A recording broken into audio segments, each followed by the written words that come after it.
Hello everybody, welcome back. This is Doomed Friend, and today we're going to be talking about one of my favorite Warframes, Valkyr. Valkyr is an angry ball of fury, often compared usually to a kitty.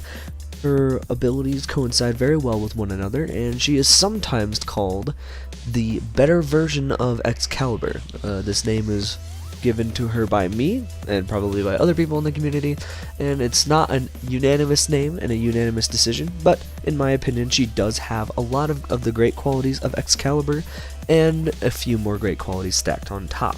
So let's go over some of her abilities, and maybe talk about how they're used. Her first ability that we want to go over is her passive, which is called Nimble. Nimble allows her to recover from knockdown 50% faster, and even stop the heavy landing touchdown delay. So when she falls from a great height, she doesn't have that heavy landing touchdown delay, and she can recover very fast from knockdowns. Her first ability is Rip Line. When touched to a piece of environment surface, that was a weird sentence, but whatever, we'll go with it. She pulls herself to it kind of like a grappling hook that you would see in one of the Legend of Zelda series. If you jump toward the end of the grappling hook, you can actually launch yourself and use that momentum to keep running. This is a technique that I actually transferred over from playing Widowmaker and Overwatch, and this technique actually works quite well. If you grab onto an enemy, she actually grabs the enemy, turns around, and throws them that direction. The camera does not turn around, so you don't quite get to see them get thrown like that unless you manually turn the camera yourself, and it does do a little bit of damage. It's not necessarily useful for doing damage, but it does ragdoll the enemy and pull them down to the ground, so if you're fighting a flying enemy, you can pull them back down so that you don't have to pull out a weapon to stop them from killing you. The augment mod for this ability is strictly used for mobility, since after you use a rip line, the next 4 rip lines will cost no energy if you stay airborne. This is kind of fun to mess around with and get that extra mobility in, although when you have a very strict endgame build with her, you may not have room for this augment. It's mostly just for fun.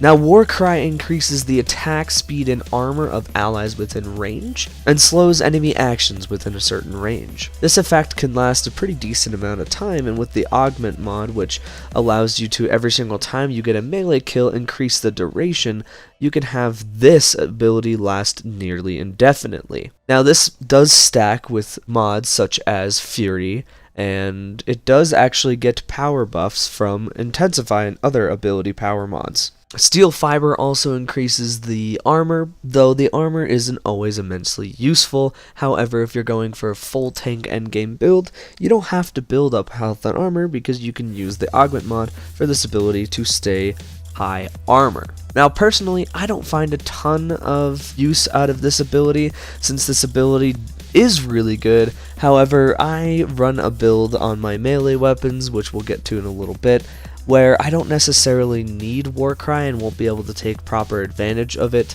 However, the Augment mod is something that I've been looking into possibly building for, so we'll see how that goes later on. Moving on to her third ability, which is called Paralysis. Now, this is, in my opinion, more of a gimmicky and fun ability, since it's not inherently useful for late game, especially when you get that max combo rating whatever on your 4th ability. You won't really need Paralysis all that much. However, it can be kind of fun to use.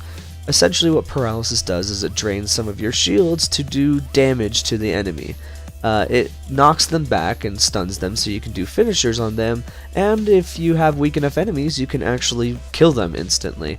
That is not necessarily the purpose of this ability, although it is fun to just knock down low-level enemies in one hit. The range on this ability is kind of bad, so you don't necessarily want to rely on this ability to be able to kill people. However, this is a fun ability to have up your sleeve. The Augment mod for this ability does give it quite a bit more use. Again, you'd have to use up a slot that you would normally on a different mod, but this is kind of a fun augment mod for this ability if you do enjoy this ability. Essentially, it pulls enemies toward Valkyr, and the stun duration is increased by 200%, allowing you to stun enemies for longer, and if you build for range, you can really get in there and screw up a lot of groups of enemies. Now let's move on to the cream de la crop, the thing that makes Valkyr so incredibly powerful: Hysteria. This is her 4th ability, and like Exalted Blade, summons a weapon made out of energy. Her weapon are actually claws, and she can run around using claw weapons. Now, her talons are extremely strong and stack and scale very, very well. I have a late game build for her where I can almost nearly one-shot level 80 enemies with them. She does do a lot of damage on slide attacks, so if you do your slide melee attack, hers is incredibly strong, and if you pair it with Maiming Strike, which is one of the most broken melee bonds in the game, this slide attack can do infinite amounts of damage. She is one of the strongest melee weapon frames in the game. On top of doing a crap ton of damage, she also has lifesteal. So when you activate this, every enemy that you kill, you actually get a certain amount of health back. So if you activate this when you're down to 100 health, even though you have a max of 1000, you can get back up to that 1000 super fast. On top of that, she also becomes immune to all CC and damage. So if you do get down to really low health, you can pop that ability, become immune, and then get all your health back, and then activate it again, so you can get out of it and start using your gun again.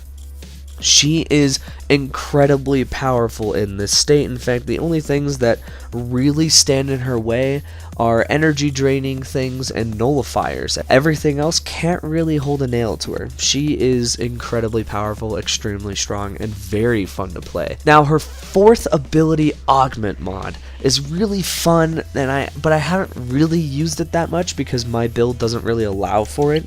However, it is a very fun ability, and you can effectively use this at any point in the game. It allows you to pounce onto enemies if you use the alternate fire. So instead of channeling, you can just leap onto enemies up to 30 meters away and deal damage on contact. Now, I think this does a finisher, but I haven't used it in a while, so I'm not totally sure. But you can leap onto enemies, which makes her even more dangerous and even more fun to play. Ultimately, I would highly recommend this Warframe to pretty much any player. If you really enjoyed Excalibur and you're looking for a similar experience, Valkyr is really the way to go. In my opinion, she is the best exalted weapon Warframe in the entire game, and among all of the Warframes that can go immune and be really tanky, in my opinion, she is the best choice. I have a ton of time on her, and I can recommend anything that you guys would need to know about her. Anyway, thank you guys so much for watching. I hope you enjoyed this video, and I hope you enjoyed the Valkyr gameplay in the background. And if you want to see any other Warframes, you want to see any specific other Warframes, let me know down in the comments, and I'd be happy to go through any of them. If you're just wondering about a Warframe, or you just want to see my thoughts on one of your other favorite Warframes. I have many Warframes in the game, and I'm working on acquiring them all. So, just give me some time, and I'll definitely get the one that you want. Anyway, thank you guys so much for watching, and I hope to see you in the next video. Peace out, bros.